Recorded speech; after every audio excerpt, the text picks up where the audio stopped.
umutwe wabo turazahure, umutwe wabo tumaze hafi imyaka 2 turiko tugira ibiganiro ngo abarungike baje imbere y'intahe, kuko murazi ko aribo bakoze n'ibara mu 2015.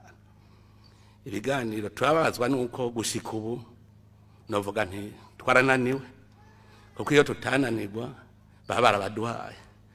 Iyo migwi ihabwa indaro, ihabwa ivyo kurya, ihabwa amabiro bakoreramwo, ihabwa amahera n'igihugu bicayemo.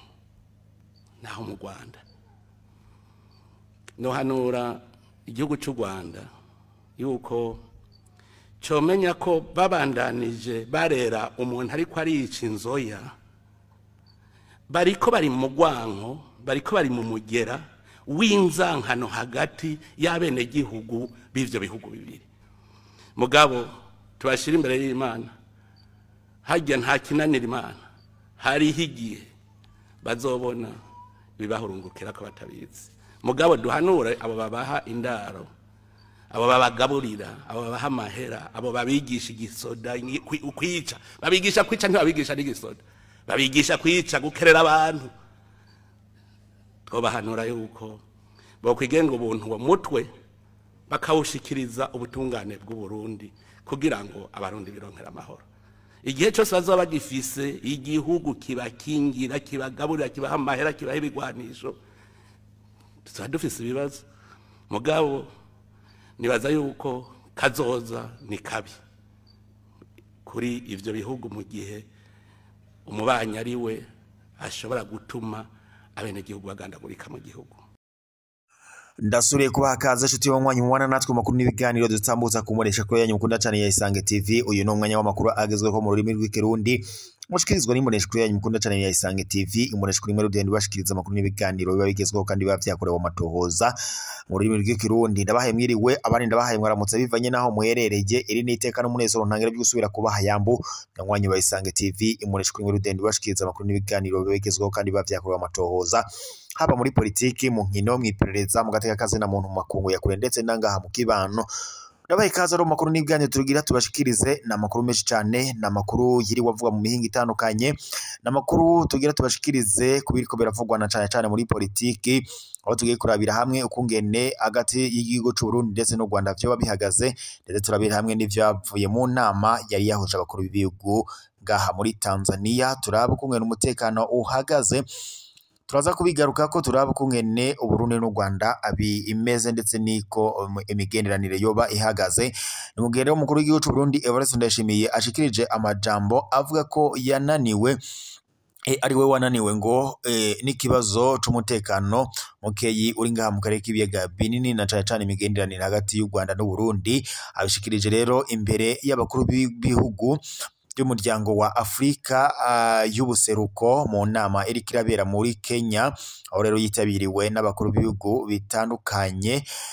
Kuri ubu rero Perezida Evariste Ndayishimiye ashikirije amajambo avuga ko yananiwe, ari we yananiwe no gukemura ikibazo c'umutekano ndetse n'amakimbirane hagati ndetse n'icuka kibi hagati y'igihugu kibanyi cy'u Rwanda n'u Burundi. Kuri ubu rero Perezida Evariste Ndayishimiye avuye mu gacerere, yemeye gusaba imbabazi umukuru w'igihugu cy'u Rwanda Paul Kagame ndetse n'amakungu, aca avuga ko Perezida Evariste Ndayishimiye ari we wananiwe no gukemura ibibazo by'umutekano mukeyi ndetse n'ibibazo biri hagati mu migenderanire hagati y'igihugu kibanyi cy'u Rwanda ndetse n'u Burundi nk'uko tubisanga mu byashikirijwe muri iyo nama. Mu yandi makuru kandi mu ntara ya Bubanza ngo nubwo ibitoro byabonetse, itike yo kwiyunguruza ngo yo ntabwo irahinduka kuva ku 2026 ndamukiza 2025 kuri stade BPI Bubanza. Igitoro carahacitse mbere ngo kiranatangwa neza, ariko rero ngo ku gituroho naho imiduga itwara abantu yabonetse, itike yo kwiyunguruza uva Bubanza ujya Bujumbura ngo ntiyahindutse. Ibihumbi 10 by'amafaranga y'amarundi muri bise canke 12 muri Prabox. Mu gihe kandi itike izwi ari 5,000 y'amafaranga y'amarundi muri bise, naho bikaba 6,000 by'amafaranga y'amarundi muri Prabox. abiyunguruza bakidoga ko ibintu bidahinduka ngo haba igitoro ngo gikenye canke ngo cabonetse. Abatwara abantu n'ibintu bo bavuga ko ngo bari bamaze igihe ngo badakora, arico gituma ngo ataco bagabanya igiciro kandi ngo ntibizeye neza ko ngo bizobandanya bikiboneka. Umukuru w'igihugu cy'u Burundi kandi Evariste Ndayishimiye yatanguye igikorwa co kuzunguruka igihugu cose cy'u Burundi, kikaba rero catanguye kwigenekerezo rya 28 Ndamukiza 2025. Urwo rugendo kandi rwatangujwe n'umukuru w'igihugu cy'u Burundi Evariste Ndayishimiye atembereza umushitsi w'umukuru w'igihugu ca Guinea Bissau ariwe Umaro Sisoko Embalo. Urwo rugendo rukaba rwatanguriye mu ntara ya Muramvya rukaza kubandaniriza mu ntara ya Gitega. Umukuru w'igihugu ca Guinea akaba azorumaramwo imisi 2 nyene muri urwo rugendo.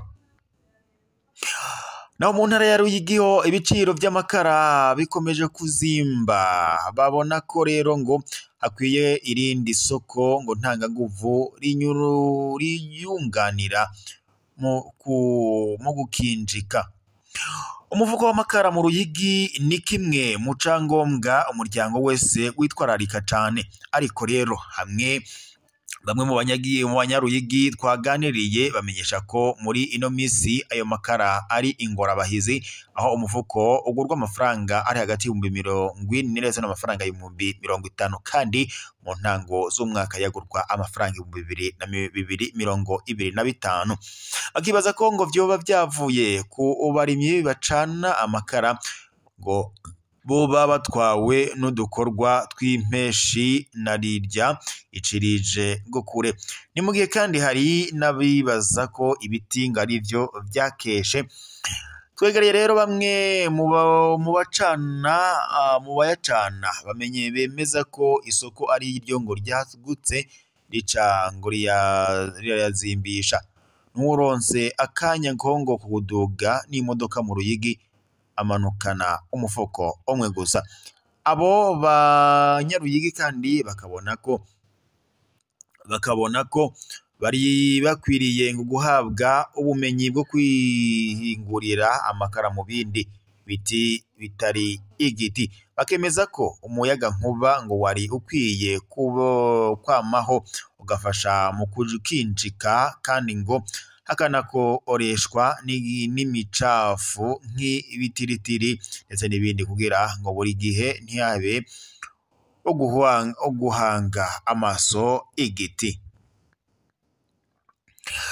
Kaminuza yitiriwe umuco cyangwa se Université Lumière de Bujumbura yaratunganije kuwa 25 Ndamukiza 2025 uruganda rwo kurabira hamwe ibijanye n'ubumenyi mu byerekeye ubushakashatsi, ubuhinga bwa none ndetse n'ibijanye no kubaka hamwe n'ibiharuro.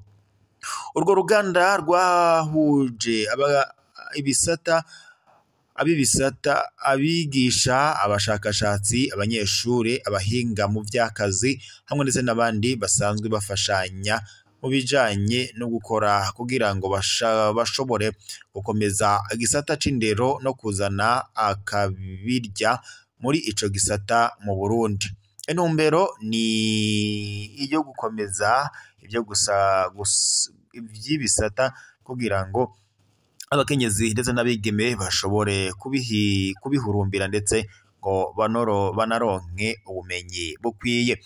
Intumbero nyamukuru kandi ngo y'urwo ruganda kwari ukuraba ndetse no gutora ingorane ziri muri ivyo bisata science, technologie, ingénieur et mathématique, gushiraho ibyafasha guteza imbere guhurumbira ivyo bisata ngo kubigeme ndetse n'abakenyezi, kukaririza ubwenge abarezi kugira ngo bashobore gufasha neza abanyeshure. Ivyo birori kandi byasozerewe no gutanga impapuro ku bari mu bitavye bizwi nka certificat. Nayo kandi uwurongoye iyo kaminuza akaba yarashimye intererano abitavye bashoboye gutanga muri ico kiyago cari icatunganijwe. Reka rero bashimire mwese mwari muri kumwe natwe makuru n'ibiganiro twariko turabashikiriza kuri no munesha kuri yanyu mukunda cyane ya Isange TV imunesha kuri ngwe rudende bashikiriza makuru n'ibiganiro biba bigezweho kandi biba byakorewe amatohoza mu bisata bitandukanye nka politiki umutekano ndetse n'andi makuru yose bariko baravugwa ngaha mu kibano.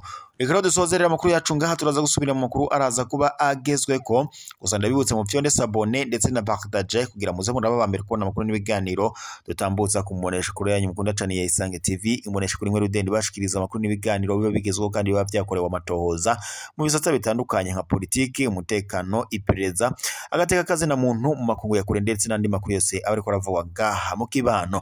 Reka rero dusozerera amakuru yacu ngaha turaza gusubira mu makuru araza kuba agizweko kumbonesha kuri yanyu mukunda cyane ya Isange TV umunesha kure imwe rudende.